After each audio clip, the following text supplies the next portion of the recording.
Hello students. तो functions में last lecture में सिग्नम फंक्शन पे कर लिया था ना। तो जो नेक्स्ट टर्न है वो है ग्रेटेस्ट इंटीजर फंक्शन।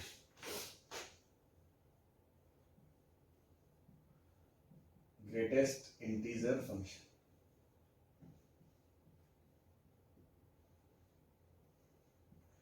इसका जो सिंबल है वो ऐसा है, स्क्वायर ब्रैकेट टाइप है ना। इसका मतलब है this represents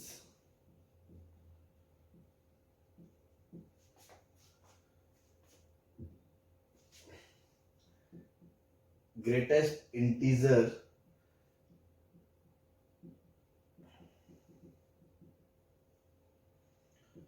less than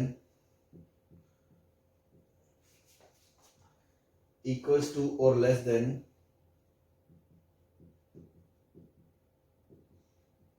x। क्या मतलब है इसका? भाई x के बराबर या उससे छोटा, उनमें से जो सबसे बड़ा ग्रेटेस्ट इंटीजर है वो इसका आंसर है। जैसे मान लो मैंने कहा 3.4, तो 3.4 खुद तो इंटीजर नहीं है, तो उससे जस्ट छोटा इंटीजर क्या हो गया? 3। अगर मैंने कहा 4, तो 4 खुद ही इंटीजर है, तो इससे या इससे छोटा में से सबसे बड़ा इंटीजर ग्रेटेस्ट क्या है? 4। ठीक है, तो अगर वो खुद इंटीजर है तो ग्रेटेस्ट इंटीजर की वैल्यू इंटीजर है। अगर इंटीजर नहीं है तो उससे जस्ट छोटे जितने इंटीजर है उनमें जो सबसे ग्रेटेस्ट है ना, मतलब जस्ट लेफ्ट वाला। आप तो ये ध्यान दें, जो रियल लाइन है, जैसे ये 4 था तो ये अगर खुद ही इंटीजर है तो यही ग्रेटेस्ट इंटीजर है। तो अगर मान लो ये 4 है और ये आपका 3 है और नंबर बात चल रही है 3.4 की, तो इससे जो जस्ट लेफ्ट में है ना वो इसका आंसर आएगा। जैसे मान लो मैं -3.4 की बात करूं, तो कुछ बच्चे जल्दबाजी में -3 बोलेंगे, लेकिन आप ध्यान दो, -4 यहाँ है, -3 यहाँ है, बीच में -3.4 है, तो इससे जस्ट लेफ्ट में जो इंटीजर है वो क्या है? -4। तो उससे छोटा ना, अगर वो खुद इंटीजर है तो वही ग्रेटेस्ट इंटीजर है।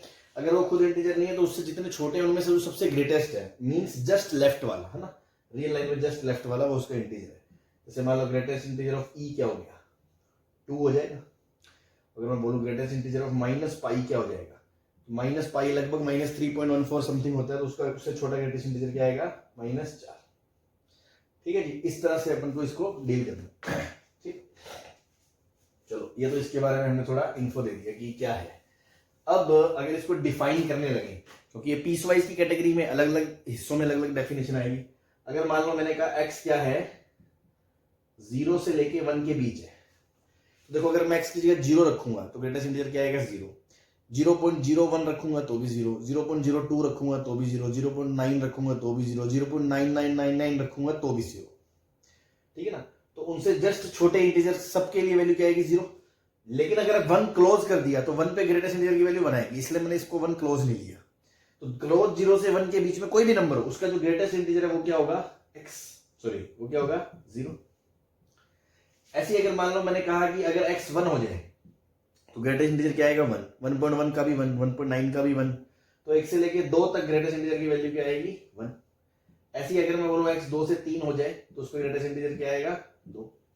अगर मैं बोलूं x -1 से 0 के बीच हो जाए, तो देखो 0 से हल्का सा भी छोटा कर दोगे, -0.1, तो ग्रेटेस्ट इंटीजर क्या आएगा? -1। और -0.9 का भी -1 और -1 का भी -1। और अगर x मान लो -2 से -1 के बीच हो तो ग्रेटेस्ट इंटीजर -2। ठीक है ना, इस तरह से ये चलता रहेगा। y बराबर ग्रेटेस्ट इंटीजर ऑफ x, इसकी ये एग्जैक्ट डेफिनेशन ये है। ऐसे चलती रहेगी, नीचे ऐसे पीछे चलती रहेगी। ठीक है, तो इसको जब ग्राफ बनाना शुरू करेंगे अगर हम, तो देखो 0 से लेके 1 तक,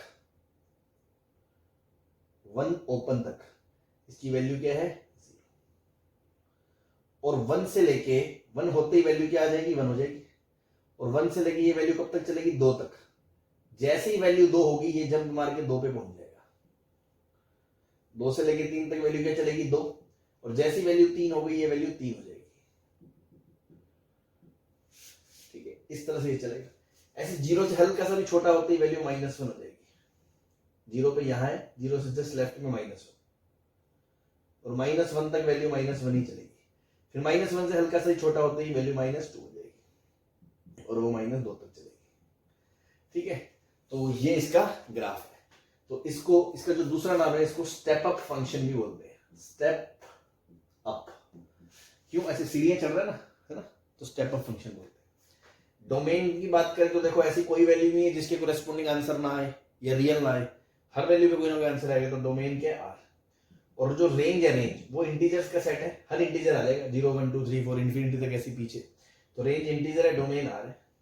रूट की बात करें, रूट क्या होता है, जब फंक्शन जीरो, जीरो कहां से कहां तक है, यहां से लेके यहां तक, तो क्लोज जीरो से लेके ओपन 1 तक सभी जीरो है, इसका मतलब इनफाइनाइट रूट्स है इसके, ठीक है जी।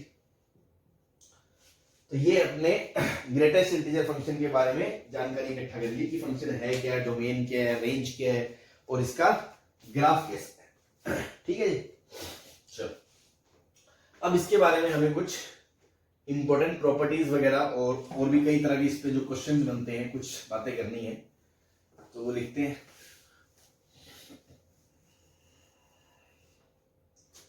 ठीक है, सबसे पहले प्रॉपर्टीज की बात कर लें कुछ।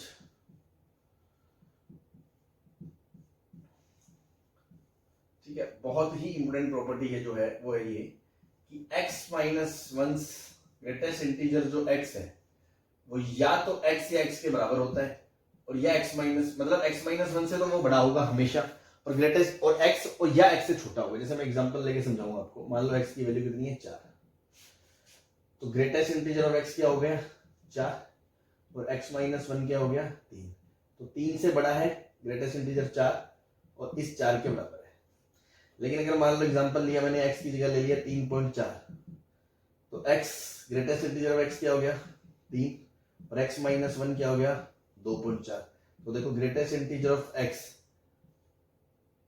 से छोटा है और x माइनस वन से बड़ा है, तो x माइनस वन क्या है 2.4 से लेके 3.4 के बीच में है।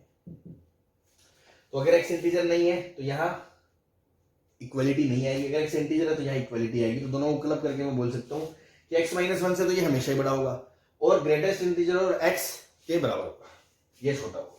ठीक, ये एग्जांपल को आप साइड में इसके नोट कर सकते हैं इसे समझने के पर्पज से। दूसरी जो प्रॉपर्टी है वो है greatest integer of minus x क्या होगा, greatest integer of minus x क्या होगा। तो देखो अगर मान लो मैंने x की जगह रखा, मान लो एग्जांपल -5, तो इसको मैं लिख सकता हूँ माइनस ऑफ 5, और 5 को मैं क्या लिख सकता हूँ greatest integer of minus x, sorry x, है माइनस एक्स की बात करें तो मैं ऐसे लिख सकता हूँ इसको minus of greatest integer of x if x belongs to integer, ये बोल सकते हो। माइनस इंटीजर मतलब अगर x -5 की बात कर रहे हैं, ठीक है ना, x की जगह आपने रखा 5, तो -5 का ग्रेटेस्ट इंटीजर क्या होगा -5, तो माइनस बाहर निकाल के ग्रेटेस्ट इंटीजर ऑफ x क्या हो गया 5, तो -5 बराबर है। और अगर मान लो यहां हो गया -5.6, तो इसका जो ग्रेटेस्ट इंटीजर है वो तो आएगा -6, लेकिन यहां से ग्रेटेस्ट अगर आप माइनस को हटा दोगे तो ग्रेटेस्ट इंटीजर x की वैल्यू आएगी -5, तो ये तो -5 आया, लेकिन इन दोनों को बैलेंस करने के लिए आपको -1 करना पड़ेगा, तो आप इसको बोल दोगे -1 minus of greatest integer of x, अगर x इंटीजर नहीं है।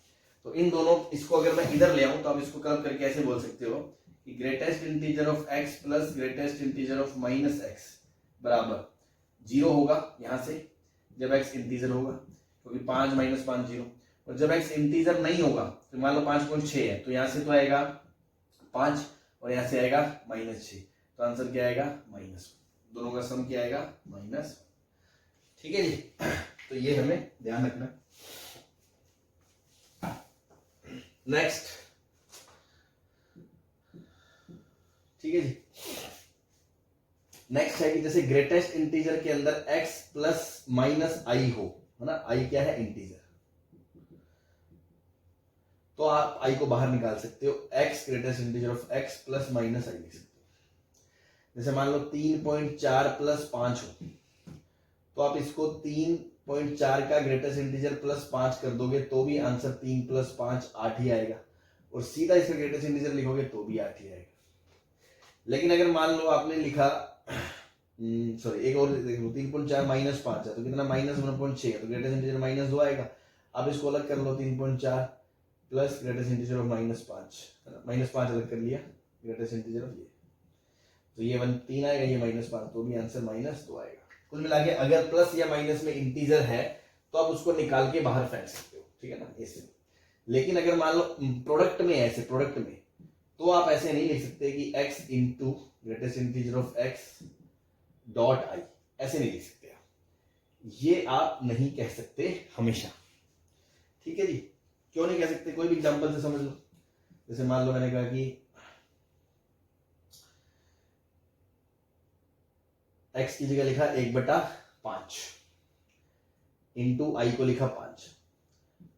अगर मैं इसको ऐसे लगाता हूं 1/5 into greatest integer of into 5, तो राइट साइड तो क्या आ जाएगी 0 और लेफ्ट साइड क्या है 1, तो ये बराबर नहीं है। इसलिए आप इसको ऐसे, प्रोडक्ट में आप इंटीजर को उठा के बाहर नहीं फेंक सकते, प्लस माइनस में है तो उठा के प्लस माइनस के साथ उसको बाहर फेंक सकते।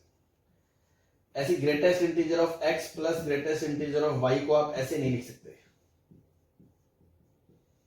ठीक है, एग्जांपल से समझे। जैसे मान लो ये 6.1 है, ये 7.9 है, तो दोनों का सम 13 और 1 14, 13 और 1 14, ग्रेटेस्ट इंटीजर क्या आएगा 7।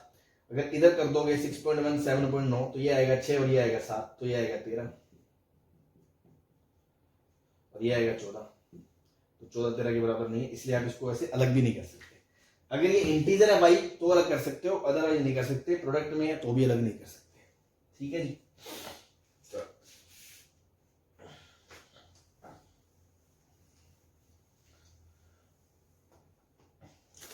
ठीक है। नेक्स्ट, मान लो आपके सामने आ गया कि ग्रेटेस्ट इंटीजर ऑफ x जो है वो 5 है, तो उसका सोल्यूशन क्या होगा भाई? x 5 हो, चाहे 5.1 हो, चाहे 5.999 तक हो, तो ग्रेटेस्ट इंटीजर हमेशा 5 ही आएगा। तो आप इसका आंसर दे सकते हो 5 से लेके 6 तक। मतलब जनरलाइज मैं ऐसे कर सकता हूं कि अगर ग्रेटेस्ट इंटीजर ऑफ x बराबर i है, तो आप उसका आंसर दे सकते हो x बिलोंग्स टू i से लेके i + 1 तक। जैसे एग्जांपल से समझो, ग्रेटेस्ट इंटीजर ऑफ x बराबर मान लो -6 है, तो आपको पता है -6 से -5 तक का मामला चलेगा, तो x बिलोंग्स टू -6 से लेके -5 तक चलेगा। क्योंकि -5 होते ही -5 होगा, -5 से हल्का सा भी लेफ्ट आ जाती -6 हो जाएगा, और -6 तक -6 रहेगा, -6 से फिर उधर नहीं जा सकते। तो आप ये चीज बोल सकते हो। तो ये ऐसे रटनी नहीं है जैसे मैं आपको बता रहा हूं, ये तो बस समझ लिया, उसके बाद कभी ये आ गया तो इससे ये करना आना चाहिए आपको, और कुछ नहीं करेंगे। ठीक है ना। जैसे मान लो मैंने कहा ग्रेटेस्ट इंटीजर ऑफ x बराबर 3.5 है, तो ग्रेटेस्ट का भी 3.5 होता है क्या? नहीं, तो x बिलोंग्स टू क्या आएगा 5 आएगा। तो इसको आप क्या बोल सकते हो? ग्रेटेस्ट इंटीजर ऑफ x बराबर k है, और k अगर इंटीजर नहीं है तो x क्या आएगा 5 आएगा। ठीक है ना, x क्या आएगा 5 आएगा। ऑब्वियसली इंटीजर है तो i से लेके i + 1 सॉल्यूशन आएगा, इंटीजर नहीं है तो कैसे आएगा? ठीक है जी। नेक्स्ट, चलो ये तो मान लो बराबर आ गया, तो अब कैसे करें? बराबर इंटीजर आ गया तो सॉल्यूशन कैसे लिखना है, और बराबर नॉन इंटीजर आ गया तो ऑब्वियसली आंसर हो ही नहीं सकता। अब इक्वलिटी देख लेते हैं। जैसे मान लो मैंने कहा greatest integer of x greater than equals to k आ गया, तो आप एग्जांपल से ही समझे। मान लो greatest integer of x greater than equals to 3 आ गया, तो यहां से क्या बोलोगे आप आंसर? भाई 3 ग्रेटेस्ट इंटीजर, आप क्या सोचोगे अब? यहां से ग्रेटेस्ट इंटीजर क्या क्या हो सकता है? 3 हो सकता है, 4 हो सकता है, 5 हो सकता है, 6 हो सकता है, सब हो सकता है। तो यहां से अगर आप ग्राफ से भी सोचो तो 3 या 3 के आगे की वैल्यू लगाओ, और 3 कब होना शुरू होगा ग्रेटेस्ट इंटीजर? 3 पे। तो आप इसका आंसर क्या दोगे? x बिलोंग्स टू क्रॉस 3 से इंफिनिटी, क्योंकि 3 के आगे कहीं भी चला जाए ग्रेटेस्ट इंटीजर 3 या 3 से बड़ा ही होगा, 3 से पीछे नहीं होगा। तो इसका आंसर क्या दोगे आप?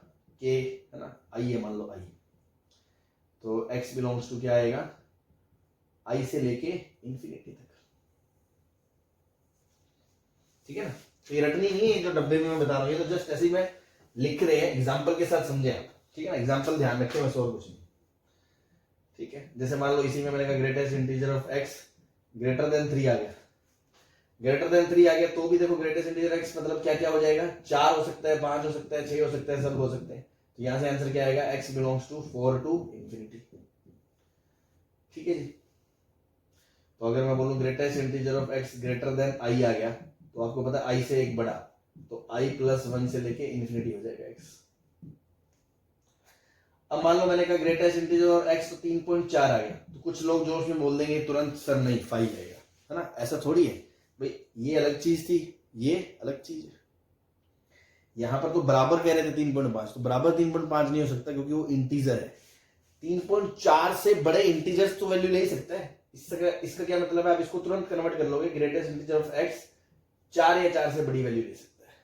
तो इसका क्या आंसर आ गया, x बिलोंग्स टू 4 से इंफिनिटी।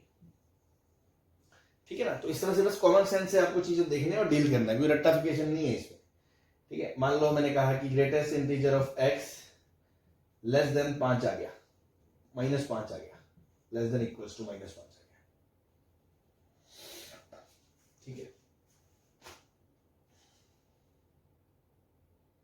या ग्रेटर देन ले लो एक बार, है ना, ग्रेटर देन इक्वल्स टू -5 आ गया। अब देखो, आप ग्राफ से सोचो कि -5 से अगर मैं पीछे चला जाऊं -5.1 तो ग्रेटेस्ट इंटीजर -6 हो जाएगा।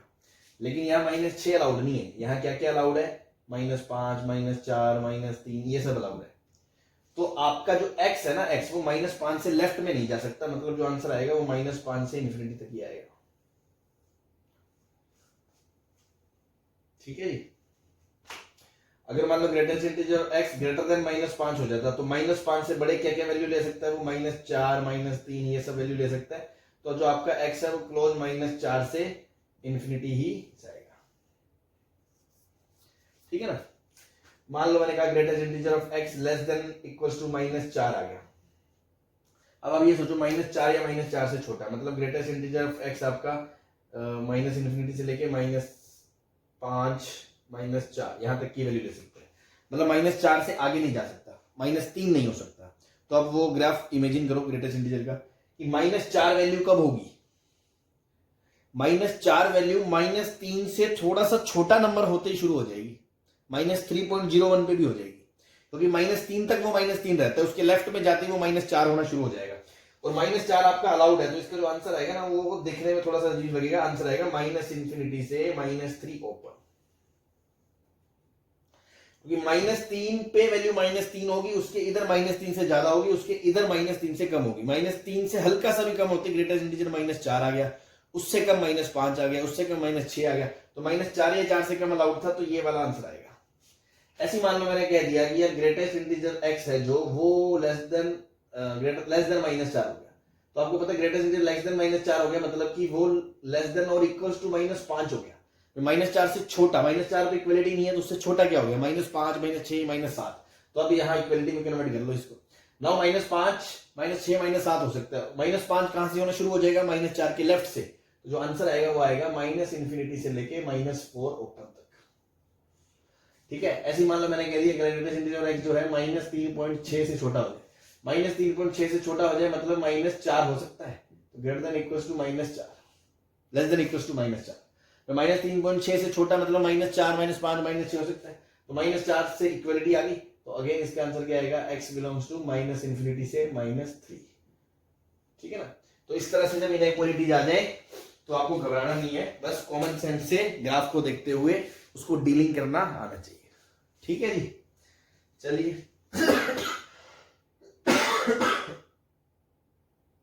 चलो ये सब हो गया। नेक्स्ट अपन चलते हैं, 2-4 क्वेश्चन कर लेते हैं इस पे और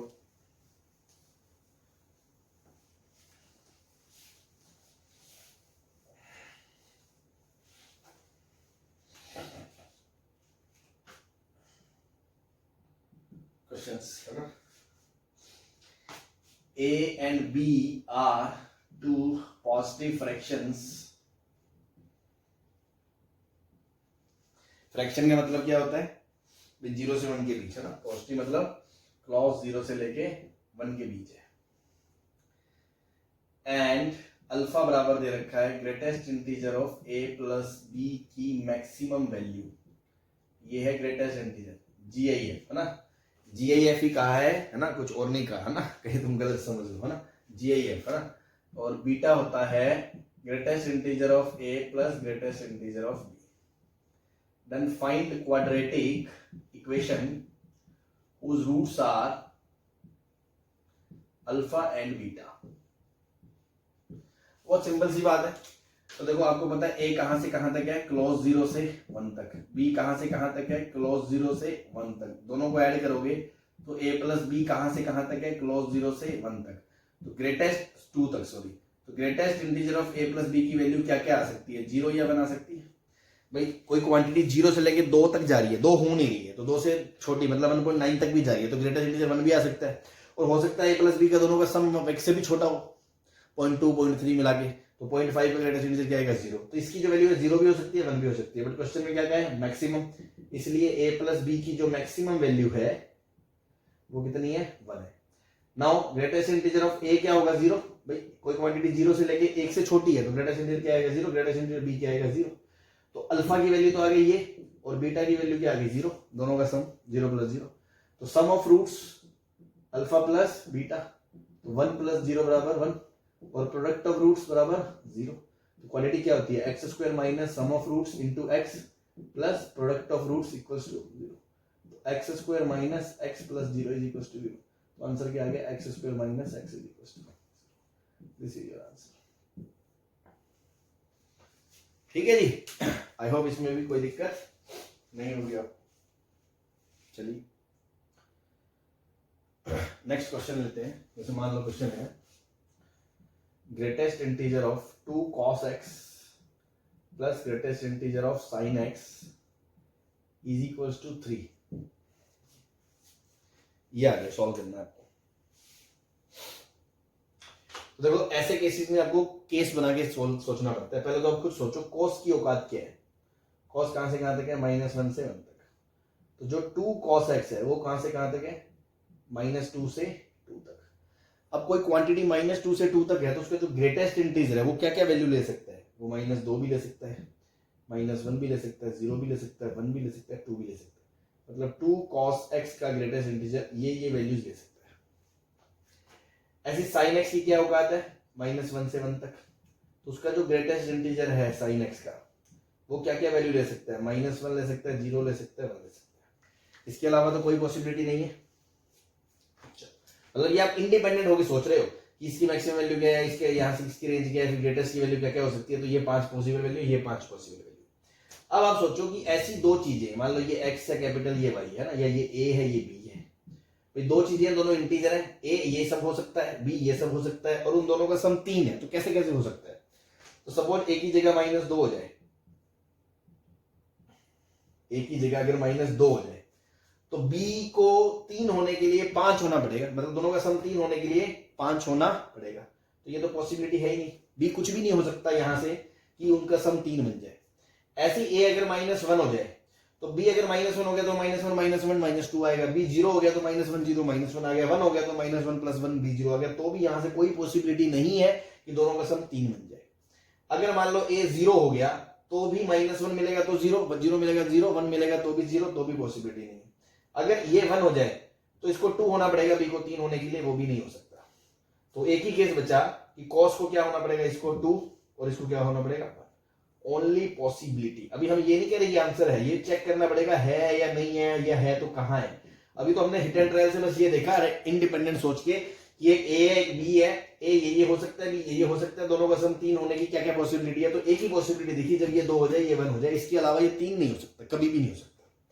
नाउ अब आपको इसको देखना पड़ेगा डिटेल में कि अब क्या चाह रहे हो।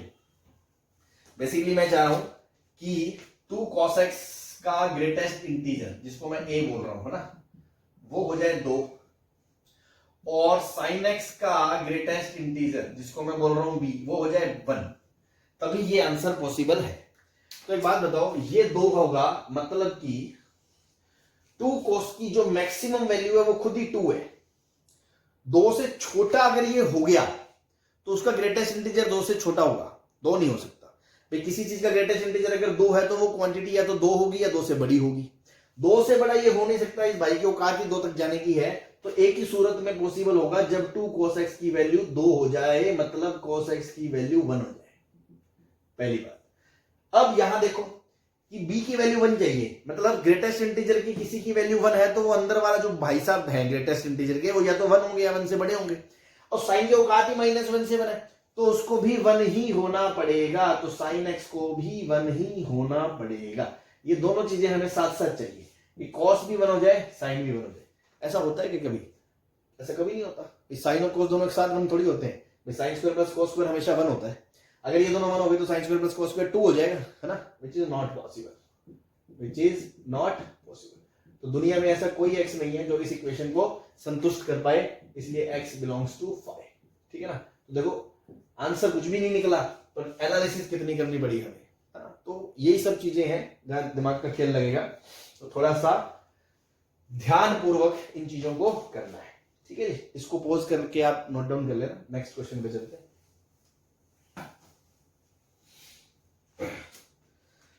नेक्स्ट क्वेश्चन इज 3/x का ग्रेटेस्ट इंटीजर प्लस 4/x का greatest integer is equals to 5, ठीक। सॉल्व करना है इसको। तो पिछले क्वेश्चन में और इसमें क्वेश्चन में दिक्कत क्या, पिछला क्वेश्चन फिर भी आसान था, उसमें एक लिमिटेशन थी, साइन की औकात फिक्स थी, कोस की फिक्स थी, तो एक रेंज के अंदर ही हमने कुछ 5-4 इंटीजर ढूंढ लिए। इसमें थोड़ा सा हमें और सोचना पड़ेगा, ठीक है ना। अब गेम शुरू कर रहे हैं अपन तुक्का, तीर तुक्के से, है ना भाई। पहले तो आप ये सोचो 5 तो देखो बहुत, ये एक इंटीजर है, ये मान लो एक i1 इंटीजर है और ये एक i2 इंटीजर। अगर मैं ऐसे ही पूछूं आपसे मुंह फाड़ के कि i1 और i2 का सेट बताओ जिसमें 5 आ जाए, दोनों का सम, तो इन्फिनिट सेट पॉसिबल है। कोई कहेगा ये 0 हो जाए, ये 5 हो जाए, ये 1 हो जाए, ये 6, ये 0 हो जाए, ये 5 हो जाए, ये -1 हो जाए, 6 हो जाए, ये -2 हो जाए, ये 7 हो जाए, ऐसे ही ये 1 हो जाए, ये 4 हो जाए, ये 2 हो जाए, ये 3 हो जाए, है ना, ये 6 हो जाए, ये -1 हो जाए, तो बहुत कुछ पॉसिबल है। लेकिन है ना, पहले आप देखते जाओ हमें। चलो मैं दोबारा से बोलता हूँ। कोई बच्चा सोचेगा कि i1 5 हो जाए, i2 0 हो जाए, या i2 4 हो जाए, ये 1 हो जाए, ये 3 हो जाए, ये 2 हो जाए, ये 2 हो जाए, ये 3 हो जाए, ये 0 हो जाए, ये 5 हो जाए, ये -1 हो जाए, ये 6 हो जाए, ये -2 हो जाए, ये 7 हो जाए, ऐसे इधर ये 4 हो जाए, ये 1 हो जाए, सॉरी ये 6 हो जाए, ये -1 हो जाए, ये 7 हो जाए, ये -2 हो जाए, इस तरह ऊपर भी चलता रहेगा और नीचे भी चलता रहेगा। भाई अपने दिमाग में तो बहुत कुछ आ सकता है कि इसको तो 5 बनाना है, लेकिन थोड़ा सा कॉमन सेंस यूज करो कि 3/x and 4/x are of same sign. दोनों का साइन सेम ही होगा ना भाई। अगर x पॉजिटिव है तो ये भी पॉजिटिव है, ये भी पॉजिटिव है। अगर x नेगेटिव है तो ये भी नेगेटिव है, ये भी नेगेटिव है। दोनों पॉजिटिव है तो दोनों का ग्रेटेस्ट इंटीजर पॉजिटिव आएगा, दोनों नेगेटिव है तो दोनों का ग्रेटेस्ट इंटीजर नेगेटिव आएगा। तो ऐसा तो पॉसिबल नहीं हो सकता कि एक का ग्रेटेस्ट इंटीजर पॉजिटिव आ जाए, एक का नेगेटिव आ जाए। मतलब i1 और i2 या तो दोनों पॉजिटिव आएंगे या दोनों नेगेटिव आएंगे। एक पॉजिटिव एक नेगेटिव नहीं जचता तो मतलब ये ऊपर वाले सारे केस खत्म हो गए, पॉजिटिव नेगेटिव पॉसिबल नहीं है। ऐसे नीचे के सारे केस खत्म हो गए, पॉजिटिव नेगेटिव पॉसिबल नहीं है। दोनों नेगेटिव वैसे पॉसिबल नहीं है, तो दोनों नेगेटिव अगर होंगे तो 5 कैसे आएगा। तो दोनों नेगेटिव का भी कोई मतलब नहीं है, एक पॉजिटिव एक नेगेटिव का भी कोई मतलब नहीं है। तो अल्टीमेटली ले देगी आपके पास ये केस बचे 5, 2 3 4 5।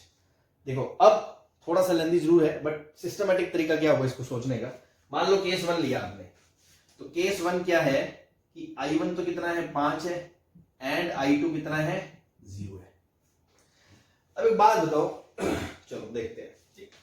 i1 5 है, i1 अगर 5 है, कोई चीज अगर 5 होती है, किसी चीज का ग्रेटेस्ट इंटीजर 5 है, तो उसके अंदर का जो आइटम है वो कहां से कहां तक होता है। अभी मैंने बताया था ना, सपोज की ग्रेटेस्ट इंटीजर अगर x 5 है तो x कहां से कहां तक होता है, क्लोज 5 से 6 तक होता है कि नहीं होता, है ना। वही लॉजिक से अगर i1 5 है तो जो 3/x है वो 5 से लेके 6 के बीच होगा। इसमें इक्वालिटी है, उधर इनइक्वालिटी है। अब क्योंकि x पॉजिटिव डील कर रहे हैं तो x को क्रॉस मल्टीप्लाई कर सकते हैं इनइक्वालिटी में, ठीक है ना, कोई दिक्कत नहीं है।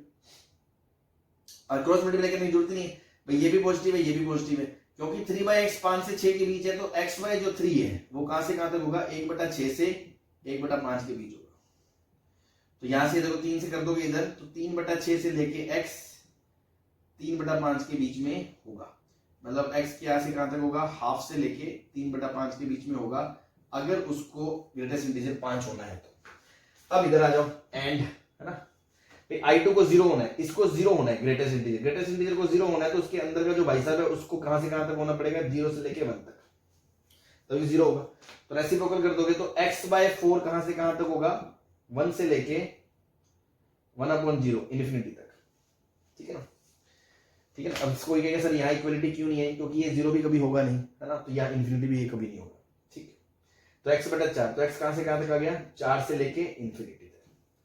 अब आप सोचो इन दोनों में क्या था, एंड मतलब इंटरसेक्शन, ये 3/5 से छोटा, ये 4 से बड़ा, दोनों का इंटरसेक्शन क्या आ गया 5, मतलब ये पॉसिबल नहीं है, मतलब ये वाला केस पॉसिबल नहीं है। तो अब सर खोपड़ी लड़ाई, चलो नेक्स्ट केस पे चलते हैं, केस टू मतलब I1 हो जाए 1 4 एंड I2 हो जाए 1। I1 हो जाए 4 मतलब 3 बाई जो x है वो ग्रेटेस्ट इंटीजर 4 से लेके 5 तक हो जाए, मतलब जो x बाई 3 है वो 1/5 से लेके 1/4 तक हो जाए। और इधर से बात करोगे तो 3 बाई जो x है 4 बाई x वो 1 से लेके 2 तक हो जाए, मतलब x बाई जो 4 है वो 1/2 से लेके 1 तक हो जाए, मतलब जो x है वो 2 से लेके 4 तक हो जाए। तो ये भी इंटरसेक्शन 5 आ गया, ठीक है ना। इस तरह से फिर आपको सारे केस डील करने पड़ेंगे। जैसे मान लो केस 3 की बात करें तो x अगर मान लो I1 क्या हो जाए 3 हो जाए एंड I2 क्या हो जाए 2 हो जाए, तो 3 हो जाए मतलब 3/x कहां से कहां तक, 3 से लेके 4 तक, तो x/3 कहां से कहां तक, 1/4 से लेके 1/3 तक, तो x कहां से कहां तक, 3/4 से लेके 1 तक। इधर I2 2 हो जाए मतलब 4/x कहां से कहां तक हो जाए, 2 से लेके 3 तक हो जाए, मतलब x/4 कहां से कहां तक हो जाए, 1/3 से लेके 1/2 के बीच हो जाए। तो x कहां से कहां तक हो गया, x हो गया 4/3 से लेके 2 तक। तो देखो अगेन यहां से कोई भी इंटरसेक्शन नहीं आएगा, ये 1 से छोटा है, ये 4/3 से बड़ा है। नेक्स्ट केस क्या हो गया, 5 4 3, अब I1 क्या हो जाएगा 2, I1 क्या हो जाएगा 2 हो जाएगा। केस 4 I1 क्या हो जाएगा 2 एंड I2 क्या हो जाएगा 3। तो I1 2 मतलब 3/x जो है वो 2 से लेके 3 के बीच, तो x बाय जो 3 है वो 1/3 से लेके हाफ के बीच, तो x कहां से कहां तक 1 से लेके 3/2 के बीच। और इधर से क्या आएगा 4/x का जो ग्रेटेस्ट इंटीजर है वैल्यू है वो 3 से लेके 4 के बीच का, तभी तो उसमें ग्रेटेस्ट इंटीजर 3 आएगा। तो x बाय जो 4 है वो आएगा 1/4 से लेके 1/3 के बीच, तो x कहां से कहां तक 1 से लेके 4/3 के बीच। अब देखो इसमें और इसमें इंटरसेक्शन आ जाएगा आपका, ठीक है ना। तो ये कह रहा है 1 से लेके 3/2 तक, और ये कह रहा है 1 से लेके 4/3 तक, तो दोनों का इंटरसेक्शन ये आ जाएगा। तो फाइनल आंसर आएगा x बिलोंग्स टू 1 से लेके 4/3 क्लोज तक, ठीक है। और एक लास्ट केस हुआ है जिसको मैं यहाँ फर्स्ट केस को रब करके लिख देता हूँ ना, जिसमें I1 0 होगा एंड I2 5 हो जाएगा। तो I1 0 होगा मतलब 3 बाई जो x है वो 0 से लेके 1 के बीच, तो x बाई जो 3 है वो 1 से लेके इंफिनिटी, x कहां से कहां तक 3 से लेके इंफिनिटी। और I2 के लिए जो 4/x है वो कहां से कहां तक 5 से लेके 6 तक, तो जो x बाई 4 है वो 1/6 से लेके 5 तक, तो x जो है वो 2/3 से लेके 6/5। तो यहाँ से भी कोई भी आंसर नहीं आएगा, तो अल्टीमेटली फाइनल सोल्यूशन ये आएगा 1 से लेके 4/3 तक।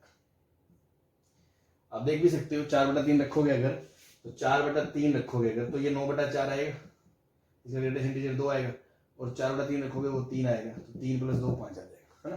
तो ये थोड़ा लेंदी हो गया, बट सिस्टम समझा रहे थे आपको तो कि किस तरह से चीज़ों को डील करना है, तो ऐसे करना पड़ेगा। हाँ जी, तो अब तक हमने देखो ग्रेटेस्ट क्या बेसिक जान लिया, डोमेन रेंज ग्राफ देख लिया, इक्वेशंस वाले क्वेश्चंस कैसे सॉल्व करने हैं, इनइक्वालिटीज में ग्रेटेस्ट इंटीजर से कहाँ तक वैल्यू होगी, ये सब वो सब देख लिया ना। अब ग्रेटेस्ट इंटीजर के अंदर कुछ और आ गया फंक्शन, बिजली थोड़ी एक्स है, ये तो स्टैंडर्ड एक्स था, जैसे मान लो 3/x 4/x था, वो तो इक्वेशन सॉल्व करी हमने कुछ ना कुछ बना के, केसेस बना के। बट अगर मान लो कोई और फंक्शन आ गया, उसको डिफाइन करना हुआ या उसका ग्राफ बनाना हुआ, तो वो सब कैसे करना है ना, वो देखते हैं। सपोज मान लो अपने अंदर आ गया function y greatest integer of √x आ गया ना, इसको छोड़ो, suppose function is greatest integer of √x, है ना। तो अगेन आपको बेसिक से सोचना है ना, क्या पहली बात तो इसमें ये देखें कि रूट के लिए x जो है वो 0 या 0 से बड़ा होना पड़ेगा, है ना, क्योंकि रूट डिफाइंड नहीं होगा अदरवाइज, तो नेगेटिव क्वांटिटी तो आ नहीं पाएगी। अब रूट की बात करें तो अगेन ग्रेटेस्ट इंटीजर के अंदर कुछ भी आ जाए, है ना, ग्रेटेस्ट इंटीजर के अंदर कोई क्वांटिटी है एफ एक्स, तो ग्रेटेस्ट इंटीजर 0 कब होगा? जब वो एफ एक्स 0 से 1 के बीच होगा। जब एफ एक्स क्लॉज 0 से 1 के बीच होगा तो ग्रेटेस्ट इंटीजर की वैल्यू 0 आएगी। ऐसी 1 आएगी जब ग्रेटेस्ट एफ एक्स जो है वो 1 से लेके 2 के बीच होगा। ऐसी एफ एक्स की 2 से लेके 3 के बीच होगा तो उसकी वैल्यू 2 आएगी, है ना। तो इस तरह से हम डिफाइन करेंगे। तो आप सोचो इसके अंदर क्या है, रूट एक्स है, रूट एक्स। तो रूट एक्स नेगेटिव तो आ ही नहीं सकता, तो 0 कब आएगा भाई? एक्स 0 कब आएगा? ये तब आएगा जब रूट एक्स की वैल्यू 0 से लेके 1 के बीच होगी। अब स्क्वायर रूट इनइक्वालिटीज में आपको पता है अगर पॉजिटिव हो तो आप स्क्वायरिंग कर सकते हो, तो x जो है वो 0 से लेके 1 के बीच आ जाएगा। ठीक है जी। नेक्स्ट 1 कब होगा? जब रूट एक्स आपका 1 से लेके 2 के बीच होगा। रूट एक्स 1 से लेके 2 के बीच होगा मतलब जो x है आपका वो 1 से लेके ओपन 4 की तक होगा। ठीक है। ऐसे ही 2 कब होगा? जब आपका रूट एक्स जो है वो 2 से लेके 3 के बीच होगा, मतलब जो x है आपका वो 4 से लेके 9 के बीच होगा। तो इस तरह से ये चलेगा। तो अब इसका अगर मैं ग्राफ बनाने पे आऊंगा तो 0 से 1 तक तो 0 है, 0 से लेके 1 तक तो ये 0 है, 1 से 4 तक ये 1 है। 1 कब से कब तक है? 1 से लेके 4 तक। तो 4 से लेके 9 तक 2 है ये, 4 से लेके 9 तक वैल्यू इसकी 2 है। ऐसे फिर 9 से 16 तक 3 होगा। इस तरह से इसका वो ग्राफ बनेगा। तो फंडामेंटल बेसिक तो ये है कि भाई ग्रेटेस्ट के अंदर जो भी क्वांटिटी है अगर वो 0 से 1 के बीच है तो ग्रेटेस्ट 0 है, 1 से 2 के बीच है तो ग्रेटेस्ट 1 है, -1 से 0 के बीच है तो ग्रेटेस्ट -1 है। सभी केसेस को स्प्लिट कर लो और उसका ग्राफ बना लो। ये दूसरा ऑल्टरनेट अपने पास क्या है? मेथड 2 ऑल्टरनेट अपने पास क्या है? Mod greatest integer of f x का ग्राफ बनाने के लिए, है ना, आप क्या कर सकते हो? Greatest integer of f x का ग्राफ बनाने के लिए step 1 make graph of f x, first f x का ग्राफ बना लो। और step 2 split the graph where y f x takes integral value, f x takes integral value. Split कैसे करना है वो अपन ग्राफ से देख लेते हैं। ठीक है ना। जैसे मान लो सबसे पहले इसमें क्या करना है आपको, रूट एक्स का ग्राफ बना लिया। तो रूट एक्स का ग्राफ ऐसा होता है, मतलब थोड़ा इस तरह होता है। ठीक है जी। अब आपने क्या करना है, ये बना लिया रूट एक्स का ग्राफ। अब मैंने क्या, जहां जहां वाई इंटीजर वैल्यू होगा वहां वहां तोड़ दो। ये इंटीजर कब होगा? 1 होगा, 0 के बाद 1 होगा भाई। 1 कब होगा? जब रूट एक्स 1 होगा, रूट एक्स 1 होगा मतलब x 1 होगा। फिर 2 कब होगा? जब रूट एक्स की वैल्यू 2 होगी, रूट एक्स की वैल्यू 2 होगी मतलब x की वैल्यू 4 होगी। फिर 3 कब होगा? जब रूट एक्स की वैल्यू 3 होगी मतलब x की वैल्यू 9 होगी। ठीक है ना। इस तरह y वाली वैल्यूज को स्प्लिट कर लो, मतलब y इंटीजर वाली वैल्यू देख लो। ऐसे 4 कब होगा? जब रूट एक्स की वैल्यू 4 होगी मतलब x की वैल्यू कितनी? 16 होगी। ठीक है ना। अब देखो ध्यान से, आपने स्प्लिटिंग कर ली। अब यहां से लेके यहां तक y की वैल्यू 0 से 1 तक है, 0 से 1 तक है तो उसका ग्रेटेस्ट इंटीजर 0 ही रहेगा। तो 0 पे यहां डार्क सर्कल, यहां से लेके यहां ऊपर, क्योंकि 1 पे वैल्यू 1 आ जाएगी और 1 होते ही ग्रेटेस्ट इंटीजर 1 आएगा। अब 1 से लेके 4 तक उसकी वैल्यू 1 से लेके 2 के बीच है तो उसका ग्रेटेस्ट इंटीजर 1 ही आएगा। 4 होते ही वैल्यू 2 आ जाएगी। 4 से लेके 9 तक ग्रेट वैल्यू उसकी 2 से 3 के बीच है तो ग्रेटेस्ट इंटीजर 2 ही रहेगा। 9 होते ही वैल्यू 3 चली जाएगी। 3 से लेके अब 9 से लेके 16 तक उसकी वैल्यू 3 से 4 के बीच है तो ग्रेटेस्ट इंटीजर 3 ही रहेगा। इस तरह से, है ना। अब ये ग्राफ मिटा दो। तो इस तरह से किसका ग्राफ बन गया? Greatest integer of f x. पहले एफ एक्स का बना लिया, फिर जहां जहां वाई इंटीग्रल वैल्यू ले लिया वो इनपुट ले गए, वहां वहां उसी ग्राफ को तोड़ दिया। ठीक है ना, मतलब उसके प्रोजेक्शन गिरा दिया। जैसे मान लो ये था ओरिजिनल ग्राफ, तो इसका प्रोजेक्शन इस पे गिरा दिया, इसका प्रोजेक्शन 1 पे गिरा दिया, इसका 2 पे गिरा दिया, इस तरह से, है ना। आई होप आप समझ गए होंगे मैं कहना क्या चाहता हूँ। चलिए एक दो केस और ले लेते हैं इस पे। जैसे मान लो मैंने कहा y is equals to greatest integer of x square की बात करो, तो अगेन बेसिक से डिफाइन करोगे तो देखो x स्क्वायर इसके अंदर का जो मामला है, इसके अंदर का, वो जब जब 0 से 1 है तो आपका ग्रेटेस्ट इंटीजर 0 आएगा। ग्रेटेस्ट इंटीजर 0 कब आएगा? जब जब x स्क्वायर 0 से लेके 1 के बीच है। जब जब x स्क्वायर 1 से लेके 2 के बीच है, उसका ग्रेटेस्ट इंटीजर 1 आएगा। जब जब x स्क्वायर 2 से लेके 3 के बीच है, उसका ग्रेटेस्ट इंटीजर 2 आएगा। जब जब x स्क्वायर 3 से लेके 4 के बीच है, उसका ग्रेटेस्ट इंटीजर 3 आएगा। और x स्क्वायर 0 से छोटा होता नहीं है, तो मैंने उसकी बात नहीं कही। अब आप इसको खोल सकते हो, देखो ध्यान से देखो कि x स्क्वायर 0 से 1 है, मतलब x की वैल्यू कहां से कहां तक है? -1 से लेके 1 तक, तो वैल्यू क्या है? 0। 1 कब होगा? जब x की वैल्यू क्या है? 1 से लेके 2 तक, मतलब x 1 से लेके एक क्लोज से लेके √2 भी चलेगा, और ऐसे पीछे जाएंगे तो x -√2 ओपन से -1 क्लोज भी चलेगा। भाई अगर मैं इसको सॉल्व करता हूं कि x स्क्वायर ग्रेटर देन 1, तो क्या आएगा? x बिलोंग्स टू -∞ से -1 यूनियन 1 से इनफिनिट। फिर मैं सॉल्व करूंगा x स्क्वायर लेस देन 2, तो क्या आएगा? x बिलोंग्स टू -√2 से √2। तो जब दोनों का इंटरसेक्शन लूंगा तो -1 से -√2 से -1 यूनियन 1 से √2 आएगा, ठीक है। तभी x स्क्वायर इसका 1 से 2 से छोटा और 1 से बड़ा होगा, तो इसके बीच में वैल्यू क्या आएगी? 1 आएगी। अब ऐसी x जो है वो 2 से 3 कब होगा? जब x √2 से √3 होगा, या -√3 से लेके -√2 क्लोज तक होगा, तो वैल्यू 2 आएगी। इस तरह से आप इसको बनाओगे, ठीक है। अब इसके एक एक टुकड़े को प्लॉट कर लो तो भी ग्राफ बन जाएगा, लेकिन वो थोड़ा सा टीडियस होगा, है ना। तो जो हमने बताई है ट्रिक, उससे धुआंधार तरीके से काम होगा। आप इससे बनाओगे तो भी वही बनेगा जो मैं बनाने जा रहा हूं, लेकिन मैं जबरदस्त तरीके से बनाने वाला हूं, जो मैंने यहां बताया आपको मेथड 2 से। क्या?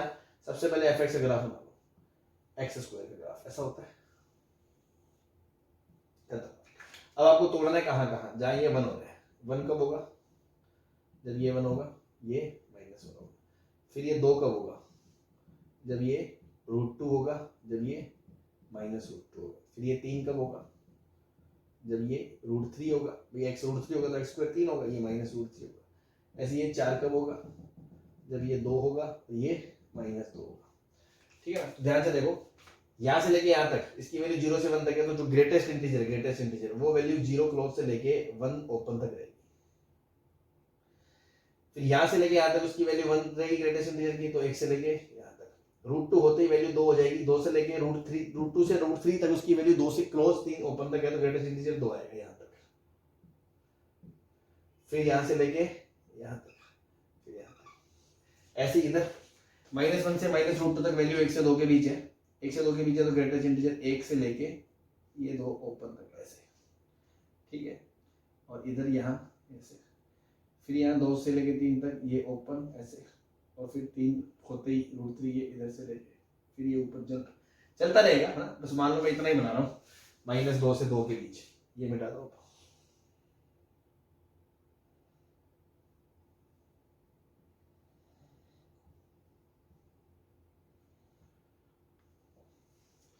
ठीक है, तो ये मैंने -2 से 2 के बीच में किसका ग्राफ बना दिया? Greatest integer of x square का। I hope this will look easier than this, है ना। और डिफाइन करना अलग अलग तो आप कर सकते हैं, नो डाउट। चलो एक दो क्वेश्चन और कर लेते हैं इस पे। आगे जब कंटिन्यूटी डिफरेंशिएबिलिटी वगैरह पढ़ोगे ना, अब आगे के चैप्टर्स में बहुत यूजफुल रहेगी इसकी ग्राफ सर, तो देख लो अच्छे से भी।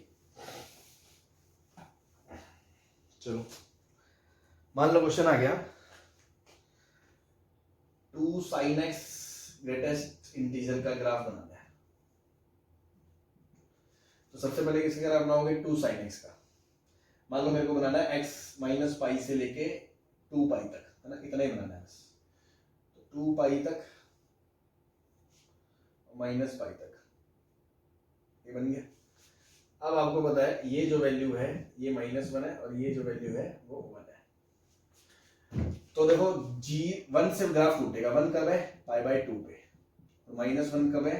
-π/2 पे, और सॉरी -π/2 पे और 3π/2 पे। चलो देखो 0 से लेके पाई बाय 2, तो ग्राफ साइन की वैल्यू 0 से 1 से छोटी है, 1 से छोटी है तो ग्रेटेस्ट इंटीजर 0 ही रहेगा, लेकिन यहाँ पीक पे ये 1 बन जाएगा, और फिर पाई बाय 2 के आगे ये देखो ये 1 से छोटा है तो ये इधर, इसके इधर जाते ही, पाई के इधर जाते ही इसकी वैल्यू माइनस में चली जाएगी, माइनस में चली जाएगी तो ग्रेटेस्ट इंटीजर -1। अब यहाँ से यहाँ तक -1, यहाँ पे भी -1, यहाँ से यहाँ तक पूरा -1 ही रहेगा, और यहाँ पे एकदम यहाँ डॉट आएगा, क्यों? 2 पाई की वैल्यू 0 हो जाएगी, ये उड़ा दिया बीच में से।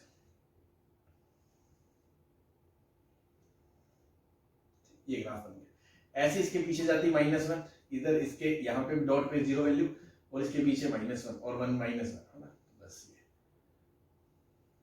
ये ग्राफ बन गया। ये नीले नीले वाला जो ग्राफ है वो किसका ग्राफ है? Greatest integer of two sides. ठीक है, I hope this is clear. मान लो क्वेश्चन आ गया y is equal to 2 cos x plus 3 का ग्राफ बनाना है।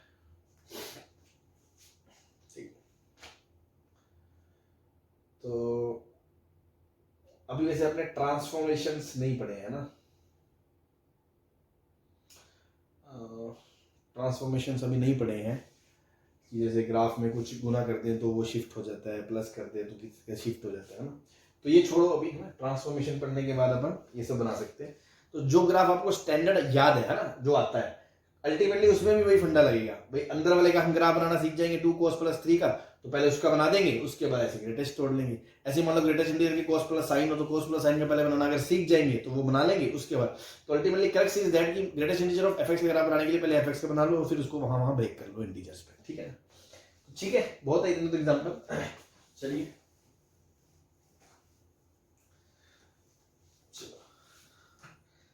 नेक्स्ट जो अपना फंक्शन है that is fractional part function.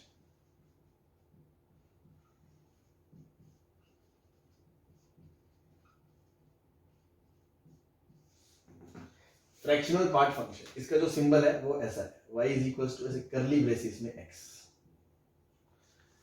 करली ब्रेसिस में x, है ना। फ्रैक्शनल पार्ट मतलब फ्रैक्शन हिस्सा 0 से 1 के बीच, है ना। पहली बात तो not 1, fractional part of x is fractional part of any x, and not 2 कि fractional part of x is always close 0 से 1 के बीच होता है ना।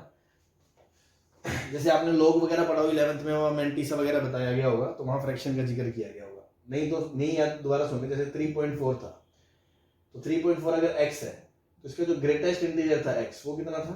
3, और जो फ्रैक्शन पार्ट होगा फ्रैक्शन, तो फ्रैक्शन क्या होगा? 3.4 में से 3 हटा दो तो बचा क्या? 0.4। ऐसे मान लो x की जगह अगर मान लो 5 है, 5 तो ग्रेटेस्ट इंटीजर ऑफ x क्या था? उसका 5, तो फ्रैक्शन पार्ट क्या हो जाएगा उसका? 5 में से 5 हटा दो, आंसर क्या आ गया? 0। ऐसे ही मान लो ग्रेटेस्ट इंटीजर ऑफ x है जो वो है -3, नंबर है मान लो -3.56, तो जो ग्रेटेस्ट इंटीजर ऑफ x है वो तो क्या था? -4, तो जो फ्रैक्शन पार्ट ऑफ x है वो क्या होगा? -3.6 में से उसका ग्रेटेस्ट इंटीजर घटा दो तो 0.6 आ जाएगा। अल्टीमेटली मैं कहना ये चाह रहा हूं कि नोट 3 में भी आप लिख सकते हो इसको कि जो greatest integer of fraction part of x है ना, वो basically x minus greatest integer of x होता है। यहां से एक चीज निकल के आती है बहुत ही इंपॉर्टेंट कि x बराबर क्या होता है? Greatest integer of x plus fraction part of x। ठीक है ना, कोई भी नंबर क्या होता है? उसका इंटीग्रल पार्ट प्लस उसका फ्रैक्शनल पार्ट। तो फ्रैक्शनल पार्ट को आप लिख सकते हो नंबर माइनस उसका ग्रेटेस्ट इंटीजर। ग्रेटेस्ट इंटीजर आप जानते हो तो नंबर पता है, उसका ग्रेटेस्ट इंटीजर निकाल लिया, उसको उसमें से घटा दिया तो उसका फ्रैक्शन पार्ट आ गया। दूसरी चीज वो हमेशा 0 से 1 के बीच होता है। ठीक है, जैसे मान लो एक एग्जांपल ये रहा, ये रहा। ठीक है, अब मान लो मैंने कहा example fraction part of e, तो फ्रैक्शन पार्ट ऑफ e क्या होगा? फ्रैक्शन पार्ट ऑफ e क्या होगा? नंबर माइनस उसका ग्रेटेस्ट इंटीजर, तो e minus greatest integer of e, तो ग्रेटेस्ट इंटीजर ऑफ e क्या होता है? 2, तो e माइनस 2। ये 2.71 को हटा के 2 हटा के 0.71 मत बोल देना, because e is not exactly 2.71, है ना, लगभग लगभग होता है, तो e में से उसका फ्रैक्शन घटाओगे। जैसे अपन ने 11th में बेसिक में समझा होगा कि पाई इज नॉट 22/7, है ना, वैसे मान लो फ्रैक्शन पार्ट ऑफ -पाई बोलूं मैं, तो -पाई नंबर में से क्या घटा दो? उसका ग्रेटेस्ट इंटीजर, और माइनस पाई का ग्रेटेस्ट इंटीजर क्या होता है? -4।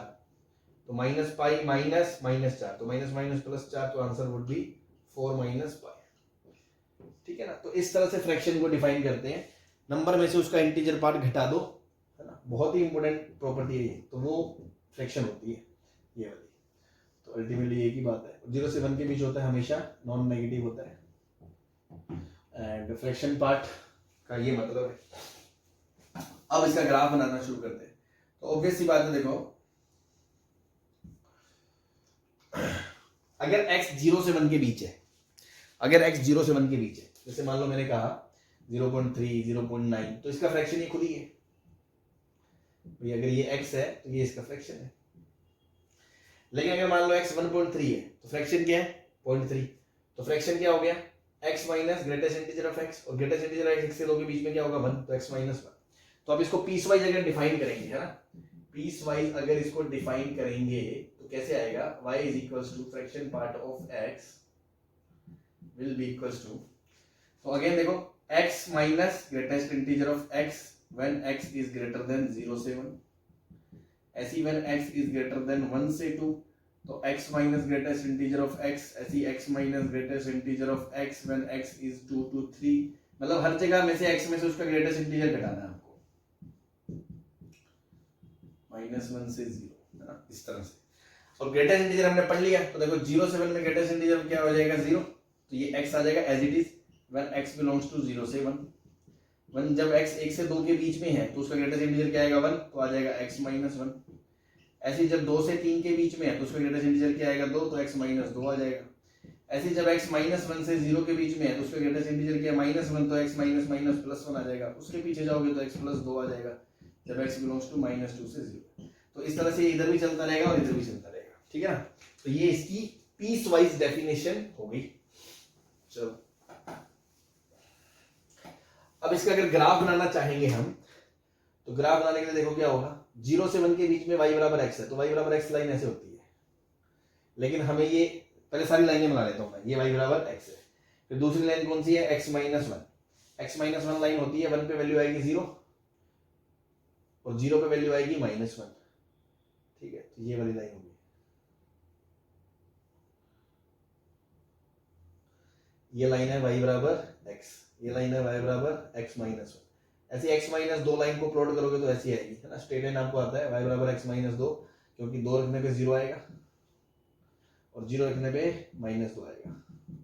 ऐसे x + 1, x 0 रखने पे 1 आएगा और y x - 1 रखने पे 0 आएगा। ऐसे x + 2,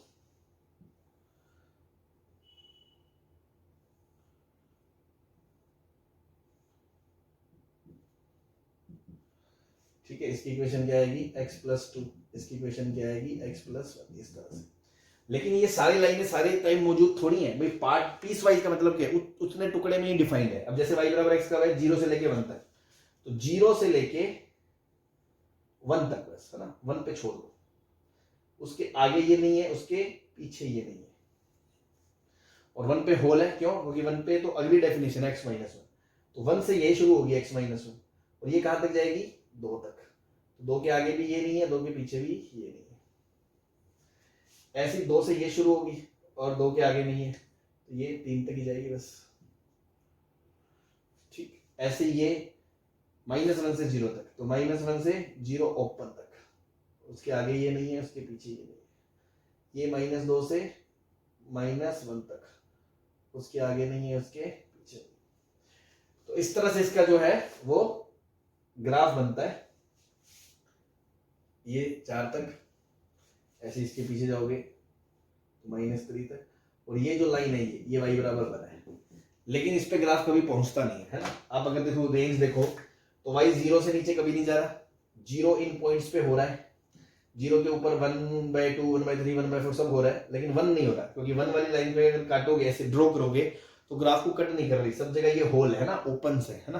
तो ओपन है मतलब वहां ग्राफ नहीं है, मतलब वो इंटरसेक्ट नहीं कर रहा, और 1 के ऊपर भी नहीं कर रहा। तो साफ साफ दिख रहा है जो रेंज ऑफ फंक्शन है वो क्या है? क्लोज 0 से 1। तो ये तो मैंने पहले ही दिखा दिया था कि फ्रैक्शन पार्ट 0 से 1 है। डोमेन जो है वो हमेशा r है। रूट की बात करें मतलब कहाँ कहाँ 0 है, तो देखो सभी इंटीजर पे वैल्यू 0 है ना। तो x बिलोंग्स टू इंटीजर, जितने इंटीजर है वो सभी इसके रूट्स है।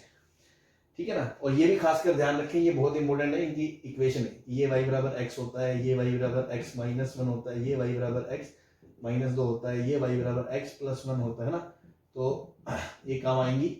कैसे आया, मैंने ग्राफ अच्छे से एक्सप्लेन कर दिया। देखो 0 ये x है तो x माइनस 1 x माइनस 2 इधर, ऐसे x प्लस 1 x प्लस 2 इधर पीछे जाते रहेंगे। ठीक है जी।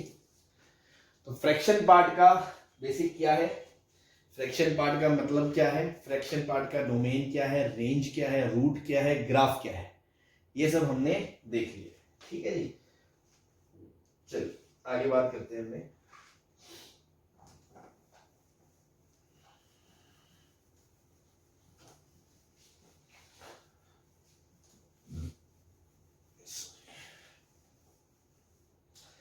प्रॉपर्टीज वगैरह देख लेते हैं। तो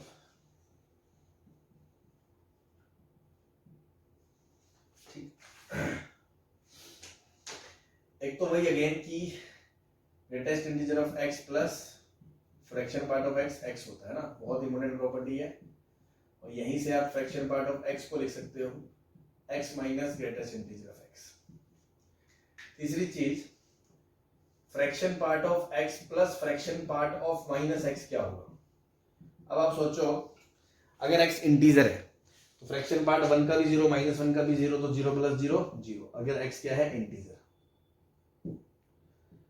लेकिन अगर x इंटीजर नहीं है, मान लो 1.6 है, तो 1.6 का फ्रैक्शन पार्ट 0.6 और माइनस 1.6 का जो फ्रैक्शन पार्ट आएगा उसको एक में से इसको घटा दोगे तो 0.4, दोनों का सम क्या आएगा 1 आएगा।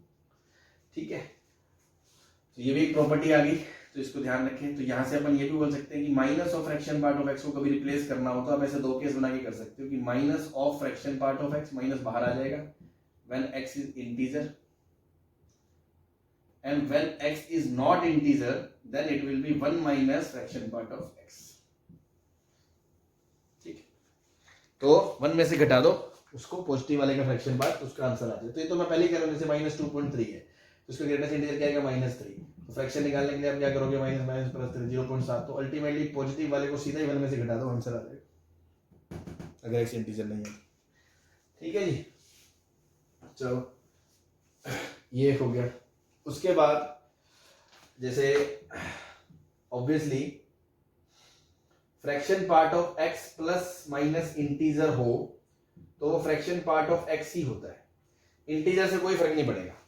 इंटीजर से क्या फर्क पड़ेगा, जैसे मान लो मैंने कहा 0.6 का फ्रैक्शन पार्ट कितना है 0.6, मैंने कहा 2.6 का फ्रैक्शन पार्ट कितना है तो भी 0.6, मैंने कहा 100.6 का फ्रैक्शन पार्ट कितना है तो भी 0.6, तो मतलब इसको 2 प्लस 0.6 लिख के 2 बाहर फेंक सकते हो, 100 प्लस 0.6 लिख के 100 को गायब कर सकते हो।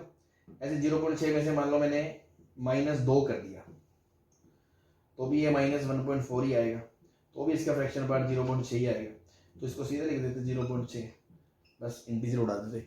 ग्रेटेस्ट में तो कहता है इंटीजर बाहर आ जाता था, उसमें अगर प्लस है तो जुड़ जाता, माइनस है तो घट जाता, यहाँ इंटीजर गायब कर दो, प्लस माइनस में इंटीजर है या नहीं उससे कोई फर्क नहीं पड़ता, बिकॉज इंटीजर का तो फ्रैक्शन पार्ट 0 होता है, तो बस इसका जो फ्रैक्शन पार्ट आना है वही इसका आंसर आ जाएगा, उससे कोई फर्क नहीं पड़ता। ठीक है जी, ऐसे ही fraction part of x into integer को आप ऐसे अलग नहीं कर सकते, ठीक है ना, ऐसे अलग नहीं कर सकते। जैसे मान लो x 1/5 है इंटू ये 5 है, ठीक है, तो इसका तो फ्रैक्शन पार्ट ये 1 का फ्रैक्शन पार्ट क्या हो गया 0, लेकिन अगर आप ऐसे करोगे तो इसका फ्रैक्शन पार्ट आएगा 1/5 का क्या आएगा 1/5 इंटू 5, तो ये क्या आ जाएगा 1, तो ये दोनों बराबर थोड़ी है, तो आप इसको ऐसे नहीं कर सकते, नहीं कर सकते, गलत है ये बताया, ऐसे नहीं करना, बराबर नहीं होते हैं ये, ठीक है ना। ऐसे ही मान लो fraction part of x plus fraction part of y बराबर, इसको भी आप ऐसे अलग अलग नहीं कर सकते, है ना। मान लो ये है 0.3 और ये है 0.7, तो ये दोनों मिलके 1 बन गया, 1 का फ्रैक्शन पार्ट तो आ गया 0, और लेफ्ट साइड से देखोगे तो ये 0.3 प्लस 0.3 और दोनों का आंसर आ गया 1, तो क्या ये दोनों बराबर है नहीं, तो आप इसको अलग नहीं कर सकते। ऐसी ग्रेटेस्ट में भी नहीं कर सकते थे, बस ग्रेटेस्ट में से इंटीजर को बाहर निकाल सकते हो और इसमें उसको उड़ा सकते हो, है ना, उससे कोई फर्क नहीं पड़ने वाला, ठीक है ना। माइनस वाली प्रॉपर्टी में वहां पे भी माइनस ग्रेटेस्ट इंटीजर रखता है, इंटीजर नहीं था तो दोनों का सम -1 था, यहाँ दोनों का सम 1 है, ठीक है, ये तो बेसिक है ही। चलिए ये कुछ प्रॉपर्टीज होगी, और अगर बात करना चाहे मान लो 6 नंबर पे, अगर मैं पूछूं ग्रेटेस्ट इंटीजर ऑफ x का ग्रेटेस्ट इंटीजर x क्या होगा, तो ग्रेटेस्ट इंटीजर ऑफ x ही होगा, भाई ये इंटीजर है ना, तो इंटीजर का ग्रेटेस्ट क्या आएगा, इंटीजर ही आएगा। अगर हम बोलो फ्रैक्शन पार्ट ऑफ एक्स का फ्रैक्शन पार्ट ऑफ एक्स क्या आएगा, तो भाई ये अंदर फ्रैक्शन है 0 से 1 के बीच, उसका फ्रैक्शन पार्ट 0 से 1 के बीच में fraction part of x x ही होता है। तो इसके अंदर अगर मान लो ये टी है टी, तो वो टी ही आ जाएगा, तो एज इट इज आ जाएगा। अगर मैं पूछूं ग्रेटेस्ट इंटीजर ऑफ एक्स का फ्रैक्शन का ग्रेटेस्ट इंटीजर पूछूं तो 0 आ जाएगा, फ्रैक्शन 0 से 1 के बीच होता है। और अगर मैं पूछूं ग्रेटेस्ट इंटीजर ऑफ एक्स का फ्रैक्शन पार्ट करें तो भी 0 आ जाएगा, क्योंकि इंटीजर का फ्रैक्शन पार्ट 0 होता है। ठीक है, ऐसी छोटी मोटी बातें की जा सकती है, that is not a big deal. अगर आपने फंक्शन वगैरह को अच्छे से समझा है तो इसमें कोई दिक्कत नहीं आएगी। बस इसमें एक क्वेश्चन कर लिया जो मुझे कराना है।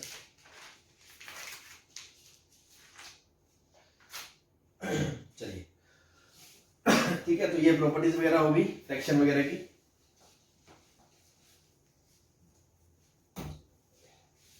ठीक है जी, चलो एक क्वेश्चन करते हैं। जैसे मान लो 2x plus 3 time fraction part of x is equals to 4 time greatest integer of x minus 2। कभी भी ऐसा क्वेश्चन आए है ना, एक चीज गांठ बांध लो, हमेशा all terms convert into greatest x and fraction part of x।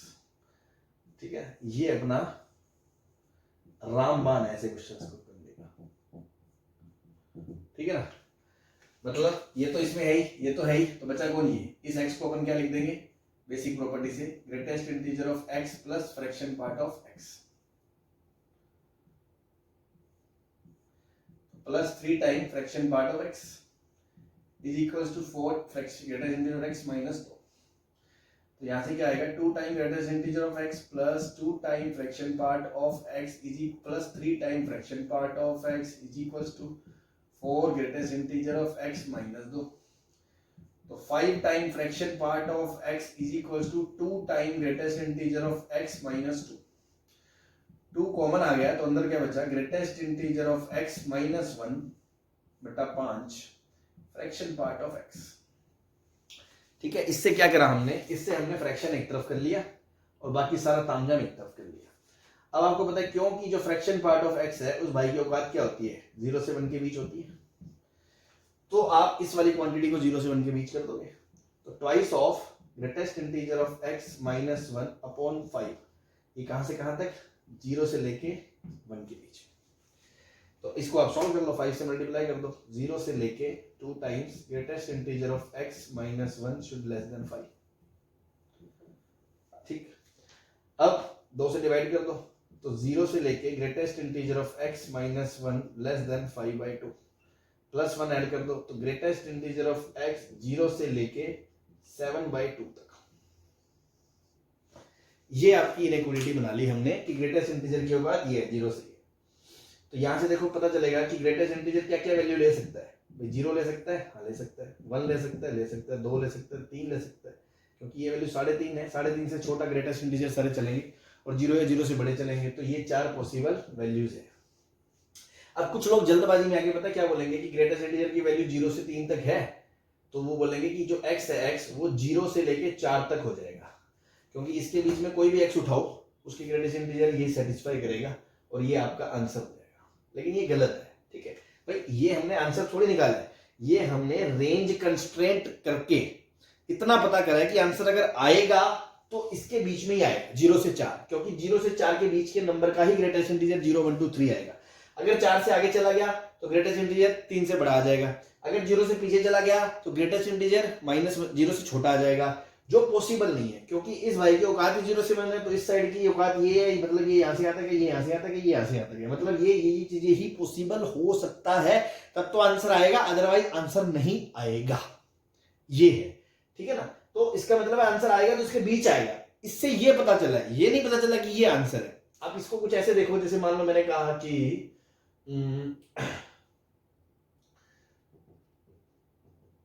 sin x बराबर e की पावर x है, तो हमें पता है कि ये चीज -1 से 1 के बीच होती है, तो हम बोलते हैं e की पावर x -1 से 1 के बीच है। तो इससे मुझे पता चलेगा x कहां से कहां तक है, तो e की पावर -1 तो होता ही नहीं, मतलब e की पावर 0 से 1 के बीच है। तो मैं क्या बोलूंगा, x कहां से कहां तक है, 1 से लेके ln, 1 से लेके -∞ से लेके 0 के बीच में है। ठीक है ना, जिसको एक्सपोनेंशियल इनइक्वालिटीज वगैरह आती है कि अगर e की पावर x -17 के बीच है मतलब -1 तो होता नहीं, मतलब e की पावर x 0.7 के बीच है, e की पावर x 0.7 के बीच है मतलब ग्राफ से देखोगे तो x कहां से कहां तक है, -∞ से 0 के बीच में। तो इसका मतलब ये थोड़ी है ये आंसर आ गया, इससे तो पता चला आंसर आएगा तो 0 से छोटा आएगा, उससे बड़ा नहीं आ सकता, ठीक है ना। इसका आंसर तो आएगा ही नहीं भाई, ये चीज जो है वो हमेशा a के x सॉरी आंसर तो आएगा, क्यों नहीं आएगा, मतलब अगर आप साइन का ग्राफ बनाओगे तो कई जगह कट करेगा, लेकिन इसका मतलब ये थोड़ी सारे आंसर आ गए -∞ के पीछे वाले भाई। अगर आप ग्राफ बनाओगे e की पावर x का और sin x का, है ना, तो इस तरह से ये चलेगा जो भी है, तो सारे के सारे वैल्यूज थोड़ी आंसर है, कुछ कुछ वैल्यूज आंसर है ना। तो इससे क्या कहना चाह रहा हूं मैं ये कहना चाह रहा हूं कि इससे ये पता चला है कि आंसर 0 से 4 के बीच में ही होगा, उससे आर पार नहीं जा सकता, बट इससे आंसर ये पूरा नहीं है, इन्हीं में से कोई आंसर होगा, है ना। कुछ लोग इसको गलत इंटरप्रेट कर लेते, इसलिए मैंने बताया। तो हम अब हम फाइनल आंसर निकालेंगे कैसे, तो ग्रेटेस्ट इंटीजर क्या क्या पॉसिबल है, 0, तो अब देखो इसमें वैल्यू रखो यहाँ तो ग्रेटेस्ट इंटीजर अगर 0 है तो यहाँ 0 रखा तो फ्रैक्शन की वैल्यू क्या आएगी, -2/5, विच इज नॉट पॉसिबल। तो ग्रेटेस्ट इंटीजर की वैल्यू 1 रखी तो फ्रैक्शन पार्ट की वैल्यू कितनी आ गई, 0। ग्रेटेस्ट इंटीजर की अगर वैल्यू 2 रखी तो फ्रैक्शन पार्ट की वैल्यू कितनी आ गई, 2/5। और ग्रेटेस्ट इंटीजर की वैल्यू अगर 3 रखी तो 3 - 1 तो फ्रैक्शन पार्ट की वैल्यू कितनी आ गई, 4/5, ठीक है ना। अब x क्या होता है, x क्या होता है, ग्रेटेस्ट प्लस फ्रैक्शन। यहां से तो पॉसिबल नहीं है, यहां से आया 1 + 0 = 1, यहां से क्या आया 2 + 2/5 तो 5 दूनी 10, 12/5, 1 और 1 2, और इधर से क्या आएगा 3 प्लस फ्रैक्शन 4/5, 15 4 19/5। तो जो फाइनल आंसर दोगे ना, final answer that would be 1 12/5 and 19/5। बस ये 3 वैल्यू ही है x की जो इसके सॉल्यूशन में आएंगी, इसके अलावा कोई सॉल्यूशन नहीं होगा, ठीक है जी। I hope this things are clear to you. चलिए बाकी पार्ट अपन नेक्स्ट क्लास में करते हैं। Okay, thank you.